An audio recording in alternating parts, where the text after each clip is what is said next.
പന്തീരങ്കാവ് ഗാർഹിക പീഡന പരാതിയിൽ അന്വേഷണത്തിൽ വീഴ്ച ഉണ്ടായെന്ന കണ്ടെത്തലിനെ തുടർന്ന് ഇപ്പോൾ പന്തീരങ്കാവ് SHOയെ സസ്പെൻഡ് ചെയ്തിരിക്കുന്നു. ആ വാർത്തയുടെ വിശദാംശങ്ങളിലേക്കാണ് ഇപ്പോൾ ദീപക് ധർമ്മടം വീണ്ടും ചേരുന്നു. വിനിത VG വീണ്ടും ചേരുന്നു. വിനിത, ഇപ്പോൾ സ്വാഭാവികമായും തുടക്കത്തിൽ വന്ന ഒരു പരാതി കേസെടുക്കുന്ന വീഴ്ച, അതിനോടൊപ്പം ദുർബല വകുപ്പുകൾ ചുമത്തിയെന്നാണ് പറഞ്ഞിരുന്നത്. ഇപ്പോൾ പുതിയ FIRന്റെ വിശദാംശങ്ങൾ ലഭ്യമാണ്. ഏതൊക്കെ വകുപ്പുകളാണ് ഈ കേസുമായി ബന്ധപ്പെട്ട നിലവിൽ ചുമത്തിയിരിക്കുന്ന കാര്യം വ്യക്തതയുണ്ടോ?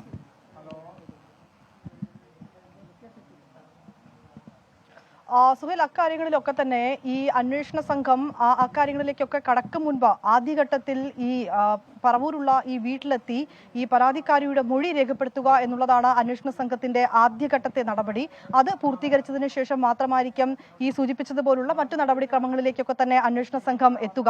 ഈ 7 സംഘം അന്വേഷണ സംഘം അല്പസമയത്തിനകം തന്നെ ഈ പറവൂരുള്ള വീട്ടിലേക്ക് എത്തുമെന്നാണ് നമുക്ക് അറിയാൻ കഴിയുന്നത്. ഇവിടെ എത്തി ഈ പെൺകുട്ടിയുടെ പരാതി അത് വളരെ കൃത്യമായി തന്നെ അന്വേഷണ സംഘം കേൾക്കും. അതിനുശേഷം ഈ പെൺകുട്ടിയുടെ മാതാപിതാക്കൾക്ക് എന്താണ് പറയാനുള്ളത് ഉൾപ്പെടെയുള്ള കാര്യങ്ങളും അന്വേഷണ സംഘം പരിശോധിക്കും.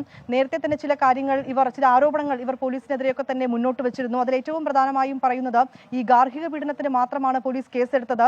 ഈ 307, അതായത് ഈ കൊലപാതക ശ്രമം ഉണ്ടായിട്ട് പോലും അക്കാര്യത്തിൽ വേണ്ട രീതിയിൽ പോലീസ് കേസെടുത്തിരുന്നില്ല, വേണ്ട നടപടികൾ സ്വീകരിച്ചിരുന്നില്ല എന്നൊക്കെയുള്ള ചില ആരോപണങ്ങൾ ഈ കുടുംബം മുന്നോട്ട് വെച്ചിട്ടുണ്ടായിരുന്നു. ഇതിനിടയിൽ ആദ്യഘട്ടത്തിൽ ഈ പ്രതിയുടെ അറസ്റ്റ് അടക്കം ഉണ്ടാകുമെന്ന് പറയുമ്പോഴും പിന്നീട് ഈ പ്രതി അവിടെ നിന്ന് രക്ഷപ്പെടുന്നൊക്കെ ഒരു സാഹചര്യമുണ്ട്.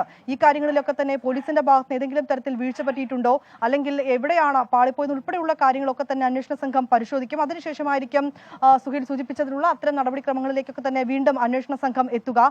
പിന്നീട് ഒരുപക്ഷെ ഇന്ന് ഇവരുടെ മൊഴി രേഖപ്പെടുത്തിയതിനു ശേഷമായിരിക്കും നാളെ രാഹുലിന്റെ മാതാപിതാക്കളുടെയൊക്കെ മൊഴി രേഖപ്പെടുത്തുന്ന ഉൾപ്പെടെയുള്ള അവരെ ചോദ്യം ചെയ്യൽ അടക്കമുള്ള നടപടിയിലേക്കും അന്വേഷണ സംഘം നീങ്ങുക. അതിനു മുൻപായി ഈ വീട്ടിലെത്തി ഇവരുടെ വിശദാംശങ്ങൾ, ഇവർക്ക് എന്താണ് പറയാനുള്ളത് ഉൾപ്പെടെയുള്ള കാര്യങ്ങളൊക്കെ ആയിരിക്കും അന്വേഷണ സംഘം കേൾക്കുക. നമുക്ക് അറിയാൻ കഴിയുന്നത് ഏതാണ്ട് അരമണിക്കൂറിനുള്ളിൽ അന്വേഷണ സംഘം ഇവിടേക്ക് എത്തും എന്നുള്ളത് തന്നെയാണ് ഇപ്പോഴും അറിയാൻ കഴിയുന്നത്. സുഹൈൽ, ശരി. ഇപ്പോൾ ഈ കേസിലെ തുടർ നടപടികൾ ശക്തിപ്പെടുത്തുവാൻ വേണ്ടി മൊഴിയെടുപ്പും മറ്റ് നടപടിക്രമങ്ങളുമായി അന്വേഷണ സംഘം ഉടൻ തന്നെ ഇവരുടെ വീട്ടിലെത്തുമെന്ന കാര്യമാണ് സ്വാഭാവികം അറിയേണ്ട കാര്യം. തുടക്കത്തിൽ ദുർബല വകുപ്പുകൾ ചുമത്തിയാണ് SHO കേസെടുത്തെന്ന കുടുംബത്തിന്റെ ആരോപണമുണ്ട്. നിലവിലെ FIRമായി ബന്ധപ്പെട്ട വിശദാംശങ്ങൾ ലഭ്യമാണോ? ഇനി ഈ കേസിൽ തുടർ നടപടിക്രമങ്ങൾ എന്തൊക്കെയായിരിക്കും? സുഹൈൽ, ഇതിൽ ഒരു കാര്യം ഉറപ്പ്, തുടക്കത്തിൽ പോലീസിൻ്റെ ഭാഗത്ത് കൃത്യമായ വ്യക്തമായ വീഴ്ചകൾ ഉണ്ടായിട്ടുണ്ട്. ആ വീഴ്ചകൾ പോലീസ് തന്നെ തിരുത്തിക്കഴിഞ്ഞു എന്നുള്ളതും കൂടി നമ്മൾ എടുത്തു പറയേണ്ടതുണ്ട്. പോലീസിൻ്റെ ഭാഗത്ത് വീഴ്ച പറ്റി, പക്ഷേ ആ വീഴ്ചയ്ക്കൊപ്പം നിൽക്കുകയല്ല പോലീസ് സിസ്റ്റം ചെയ്തത് എന്ന കാര്യം നമ്മൾ എടുത്തു പറയേണ്ടതുണ്ട്. കാരണം ഇതിൽ മുഖ്യമന്ത്രിയുടെ ഓഫീസ് മുതൽ സിറ്റി പോലീസ് കമ്മീഷണർ വരെയുള്ള ശൃംഖല ഉണർന്നു പ്രവർത്തിച്ചു. വൈകിയാണെങ്കിലും മുഖ്യമന്ത്രിയുടെ ഓഫീസിൽ പരാതി വന്നതിന് ശേഷമാണ് ഇതിലെല്ലാം നടപടിയാകുന്നത്. ADGP MR അജിത് കുമാർ ഇടപെട്ടതിന് ശേഷമാണ് എന്നുള്ളതൊക്കെ വസ്തുതയാണ്. പക്ഷേ എന്നാൽ പോലീസിൽ ഒരു ഗുരുതര വീഴ്ച വരുത്തിയാൽ കർശന നടപടിയിലേക്ക് പോകും എന്ന സന്ദേശം കൂടിയാണ് ഈ പന്തീരങ്കാവ് ഗാർഹിക പീഡന കേസ് നൽകുന്നത്. കാരണം ഇന്നലെ വൈകിട്ടാണ് മുഖ്യമന്ത്രിക്ക് പരാതി നൽകിയത്. പരാതി നൽകി 24 മണിക്കൂർ പൂർത്തിയാകുമ്പോഴേക്കും അന്വേഷണം പൂർത്തിയാക്കി പ്രത്യേക അന്വേഷണ സംഘത്തെ തീരുമാനിച്ചു. മറ്റൊന്ന്, പോലീസിൻ്റെ വീഴ്ചയിൽ നടപടിയുമായി ഒരു IPA ഇൻസ്പെക്ടർ ഓഫ് പോലീസിനെ SHOയെ സസ്പെൻഡ് ചെയ്യുകയും ചെയ്തു. അത് നൽകുന്ന സൂചന ഈ കേസിനെ, ഈ ഗാർഹിക പീഡന കേസിനെ, ഈ സ്ത്രീ പീഡന കേസിനെ വളരെ ഗൗരവത്തിൽ ആഭ്യന്തര വകുപ്പും പോലീസ് സംവിധാനവും കണ്ടു എന്നുള്ളതാണ്. പക്ഷേ എന്നാൽ അതേ സമയത്ത് തന്നെയാണ് ഈ കോഴിക്കോട് പോലുള്ള പോലീസിന് വലിയ പാരമ്പര്യമുള്ള ഒരു സിറ്റിയിലെ ഒരു സ്റ്റേഷനിൽ ഒരു യുവതിക്ക് നീതി കിട്ടാതെ, ഒരു ഇരയ്ക്ക് നീതി കിട്ടാതെ പ്രതി രാജ്യം വിട്ടുപോകുന്ന സാഹചര്യം ഉണ്ടാകുന്നത്.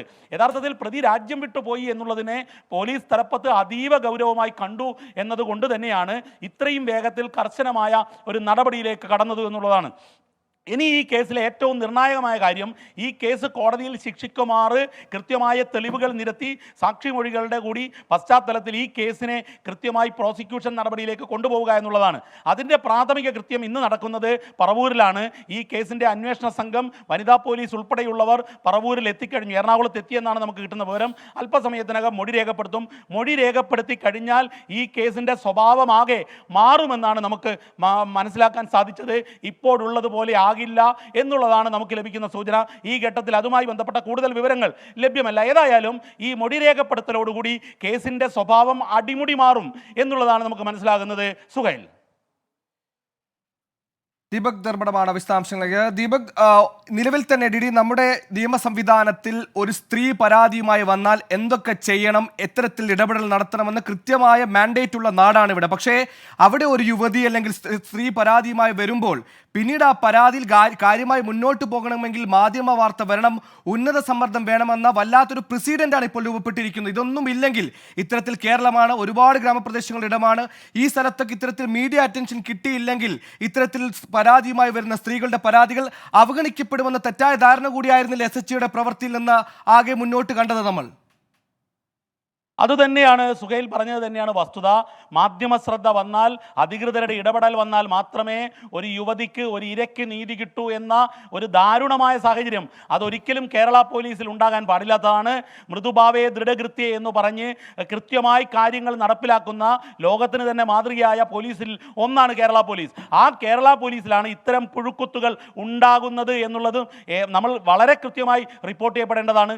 ഒരുപക്ഷെ ഈ വാർത്തയിലും വളരെ കൃത്യമായി നമ്മുടെ അബീത്ത് മുഴക്കുന്നും സമീർ മുഹമ്മദ്, നമ്മുടെ 24 ടീം വളരെ ഉണർന്ന് പ്രവർത്തിച്ചു, പിന്നാലെ പോയിരുന്നു. നമ്മൾ അതിന് പിന്നാലെ കൂടുകയും ആ ഘട്ടത്തിലാണ് നമുക്ക് ഈ ഇരയുടെ കുടുംബത്തിൽ നിന്നും, നമ്മുടെ വിനീത വിജിയാണ് അത് റിപ്പോർട്ട് ചെയ്തത്, കൃത്യമായി നീതി കിട്ടുന്നില്ല എന്നുള്ള ആശങ്ക പങ്കുവയ്ക്കുന്നു. മാത്രവുമല്ല അവർക്ക് പോലീസ് സ്റ്റേഷനിൽ നിന്നുണ്ടായ ദുരനുഭവത്തെക്കുറിച്ച് അവർ പങ്കുവയ്ക്കുന്നു. മാത്രവുമല്ല ഈ കുടുംബം മുഖ്യമന്ത്രിക്ക് വിശദമായ പരാതി നൽകുന്നു. വിദേശ പര്യടനത്തിലുള്ള മുഖ്യമന്ത്രി ആ പരാതിയെ ഗൗരവത്തിലെടുക്കുന്നു. മുഖ്യമന്ത്രിയുടെ ഓഫീസ് ADGPക്ക് നിർദ്ദേശം നൽകുന്നു. ഇതിൽ ഒരു കൃത്യമായ കാര്യം, നിരവധി നിയമങ്ങളുണ്ട് ഒരു സ്ത്രീക്ക് പരാതിയുമായി വന്നാൽ എങ്ങനെ കൈകാര്യം ചെയ്യണമെന്ന്. ഇതിൽ ലഭ്യമാകുന്ന വിവരം, ഈ സ്ത്രീയോട് നിങ്ങൾ ആശുപത്രിയിൽ പോയി കാണിച്ച് മെഡിക്കൽ റിപ്പോർട്ടുമായി വരൂ എന്ന് പോലീസ് പറഞ്ഞു എന്നുള്ളതാണ് ആരോപണം. അങ്ങനെ നോക്കുകയാണെങ്കിൽ അതിൽ നിയമവ്യവസ്ഥയ്ക്കെതിരാണ്. മാത്രവുമല്ല DGPയുടെ കൃത്യമായ സർക്കുലർ ഉണ്ട്, സ്ത്രീകൾ സ്റ്റേഷനിൽ വന്നാൽ എങ്ങനെ പെരുമാറണം. മാത്രവുമല്ല മൊഴിയെടുക്കാൻ ഇങ്ങോട്ട് വരാതെ അങ്ങോട്ട് പോയി എടുക്കണം, പകൽ സമയത്ത് എടുക്കണം, ഇങ്ങനെ നിരവധി നിയമങ്ങളുണ്ട്. പക്ഷേ എന്നാൽ ഇതെല്ലാം കാറ്റിൽ പറത്തപ്പെട്ടു എന്നുള്ളത് വസ്തുതയാണ്. ആ വസ്തുതയുടെ അടിസ്ഥാനത്തിൽ തന്നെയാണ് ഈ കേസിൽ ഉന്നതതല ഇടപെടൽ വരുന്നത്. ആ ഇടപെടലിൻ്റെ അടിസ്ഥാനത്തിലാണ് അന്വേഷണ സംഘത്തെ മാറ്റിയത്, പോലീസിൻ്റെ വീഴ്ച അന്വേഷിച്ചത്, ഇപ്പോൾ ഏറ്റവും ഒടുവിൽ സസ്പെൻഷൻ നടപടിയിലേക്ക് കടന്നത്. സുഹൈൽ, ശരി, നീതി നിഷേധം വരുമ്പോൾ കൈത്താങ്ങാകേണ്ട, കാവലാളാകേണ്ട കാക്കിയിൽ നിന്ന് തന്നെ ഗുരുതര വീഴ്ചയുണ്ടായിരിക്കുന്നു. ആ വീഴ്ചയിൽ മുഖം മിനുക്കാൻ ഇപ്പോൾ അത് SHOയ്ക്ക് സസ്പെൻഷൻ നൽകിയിരിക്കുന്നു. ഗൗരവകരമായ കുറ്റകരമായ അനാസ്ഥ ഉണ്ടായിരിക്കുന്നു എന്ന് തന്നെ IG-യുടെ റിപ്പോർട്ടിൽ പരാമർശിക്കുന്നു. SHOയെ സസ്പെൻഡ് ചെയ്തിരിക്കുന്നതാണ് പന്തിരാം കേസുമായി ബന്ധപ്പെട്ട് ഇപ്പോൾ വരുന്ന ഏറ്റവും പുതിയ അപ്ഡേറ്റ്. ഈ വാർത്തയിലേക്ക് തന്നെ തിരികെ വരാം, ചെറിയ ഇടവേളയ്ക്ക് ശേഷം. ലോകത്തെവിടെയായാലും ഏത് സമയത്തും 24 വാർത്തകളും ഓഗ്മെന്റഡ് റിയാലിറ്റി പാക്കേജുകളും എക്സ്പ്ലെയിനറുകളും വിശദമായി കാണാൻ ഞങ്ങളുടെ YouTube ചാനൽ നിങ്ങൾക്ക് സബ്സ്ക്രൈബ് ചെയ്യാം.